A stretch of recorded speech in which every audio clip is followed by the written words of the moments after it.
Hello, Richard here. This is going to be a quick short just as a follow-up to my recent myth-busting video as to whether you should flatten a plane with the iron in or the iron out. The theory being that if you flatten the plane with the iron in and then you fit the iron, you're going to actually distort the sole of the plane. Now, this is the record number 4 from the previous video, and here's a quick look at the before and after photos of that so you can get an idea of the changes. Now, some of you quite rightly pointed out that in the before and after pictures of the plane, there was a little bit more blue showing behind the mouth of the plane around this sort of area.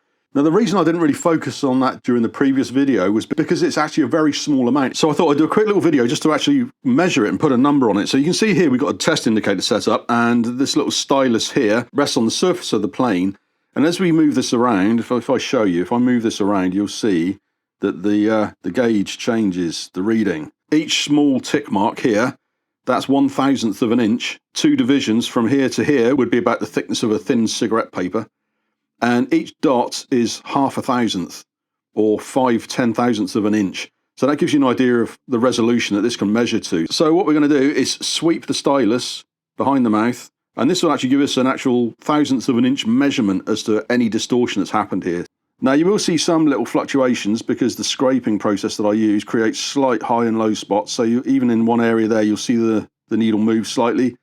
So there's sort of highs and lows of maybe a few 10,000ths of an inch. So you can see there we're sitting maybe just over 0 at this end. Varies a little bit. So we'll just sweep backwards like this, and you can see that's hardly changed at all, a few 10,000ths of an inch.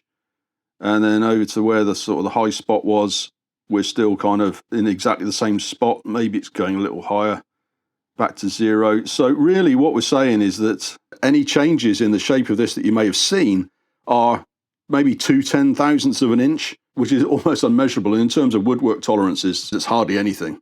So although with the bluing process you'll see changes, they're so tiny as to be negligible. So although you can see a change, it's really not going to affect your woodworking at all.